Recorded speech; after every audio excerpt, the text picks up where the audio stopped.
বিড়লা সিমেন্টের 26টা শ্রমিক আজকেও কাজের বাইরে, আজকে নিয়ে 173টা দিন। দুর্গাপুর পশ্চিমের মাননীয় বিধায়ক মহাশয় নীল রঙের হাফ জহরকট পরে ঘুরে বেড়াচ্ছেন, আজকে দেখলাম।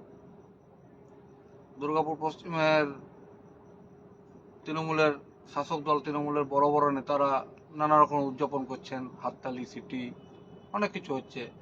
ফস ফস করে কি সব দিচ্ছে, সেই মাথায় ফেনা ফেনা লাগছে, দেখলাম, ভালো লাগছে দেখতে। 26টা শ্রমিকের পরিবার খেতে পাচ্ছে না।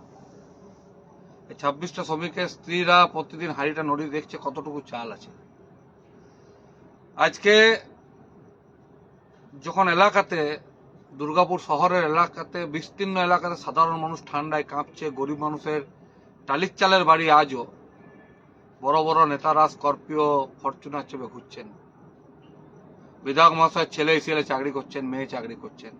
শাসক দল তৃণমূলের নেতাদের কথা নিয়ে কি আর আলোচনা করব? গোটা দুর্গাপুর জানে যে একটা অংশ কিভাবে চলছে, কত কত টাকার মালিক। সুইমিং পুল আছে ঘরের মধ্যে কারুর, কোটি কোটি টাকার মালিক সবাই। কিন্তু আজও স্বাধীনতা 70 বছর পরেও দুর্গাপুরের বিস্তীর্ণ এলাকার মানুষের টালির চাল। গরিব আরো গরিব হচ্ছে, বড়লোক আরো বড়লোক হচ্ছে। কিন্তু এটা নিয়ে শাসক বিরোধী কারো মুখে কোনো কথা নাই। কেউ হাফ জ্যাকেট পরে ঘুরছে, কেউ মাথায় ফস ফস করে ফেনা দিচ্ছে, কেউ মাথায় টুপি পরে শাল নিয়ে বোঁ করে আওয়াজ হচ্ছে, লাল নীল গাড়িতে ঘুরছে। কি মনে করেন আপনারা? দুর্গাপুরের সাধারণ মানুষ, এই মাটির বেকার যুবকরা, এই শহরের শোষিত শ্রমিকরা কানা, অন্ধ, বোকা, বুড়বক? তারা কিচ্ছু বোঝেন না যে ডিএসপি আলোস্টিলে কোটি কোটি টাকা নিয়োগ দুর্নীতি হচ্ছে, দুর্গাপুর পশ্চিমের বিজেপি বিধায়কের মুখ থেকে কোনো আওয়াজ নেই কেন? তারা বুঝেন না যে বিজেপি বিধায়কের সন্তান অন্যায়ভাবে চাকরি পেয়েছে, সেটা নিয়ে তৃণমূলের একটা অংশের আওয়াজ নেই কেন? তারা বুঝেন না যে বিজেপি বিধায়ক কি করে এয়ারপোর্টে জমি কিনছে? তারা জানেন না তৃণমূলের রাজাধিরাজ নেতারা কি করে 1000, 1500, 2000 কোটি টাকার মালিক হচ্ছে? এই সেটিং রাজনীতি কি মানুষ বুঝে না? আপনারা কি ভাবেন যে শোষিত শ্রমিকরা বুর্বক, বেকার যুবকরা বুর্বক, স্থানীয় অত্যাচারিত মানুষরা বুর্বক? 3 মাস পরেই ভোট।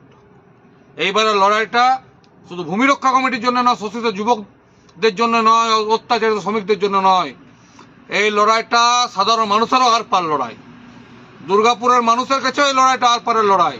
যে আগামীতেও তারা আপনাদের এই সেটিংটা দেখবে না আপনাদেরকে ছুঁড়ে দামোদরে জলে ফেলবে। দুর্গাপুরের সাধারণ মানুষ কিন্তু তৈরি আছে। আমরা মানুষের মাঝে ঘুরি, আমরা রাত্রে ঠান্ডা অন্ধকারটে পড়ে থাকি, প্রতি মুহূর্তে লাইফ রিস্ক আছে, যখন তখন মেরে দিতে পারে। তবুও আমরা লড়াইটা করি সাধারণ মানুষের জন্য।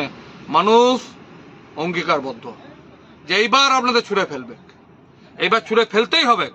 এইবার যদি আপনাদের মতো নোংরা দুর্নীতিগ্রস্তদের ছুঁড়ে ফেলতে না পারে দুর্গাপুরের মানুষ, তাহলে দুর্গাপুরের মানুষ আরো 100 বছর পেছিয়ে যাবে। আরো 100টা বছর স্থানীয় ছেলেরা চাকরি পাবে না। আরো 100টা বছর শোষিত শ্রমিকরা নিজেদের অধিকার পাবে না। আরো 100টা বছর সাধারণ মানুষ বাঁচার অধিকারটা আপনারা ছিনিয়ে নেবেন। আমরা জোট বাঁধছি, মানুষ জোট বাঁধছে, তৈরি থাকুন। ভোটের বোতামে যখনই লক্ষণ ঘোরের মুখটা দেখবে, ভোটের বোতামে যখনই দুর্গাপুরের রাজাধিরাজ শাসক দলের নেতাদের মুখটা মানুষ দেখবে, ভোটের প্রচারে যখন তাদের মুখটা দেখবে, মানুষের মনে পড়ে যাবে কিভাবে এসএলের চাকরি হয়, কিভাবে কোনো কোনো শ্রমিক নেতার কয়েকশো কোটি টাকা সম্পত্তি হয়, কিভাবে শাসক দলের নেতাদের 1000 কোটি টাকা সম্পত্তি হয়, মানুষের মনে পড়ে যাবে। আর লড়াইটা আর পারের লড়াই। আমরা প্রস্তুত এইবারে আপনাদেরকে বিসর্জন দেওয়ার জন্য। মাতৃভূমি সৎ দুর্গাপুর জিন্দাবাদ, শ্রমিক জিন্দাবাদ, ভূমি রক্ষা কমিটি জিন্দাবাদ।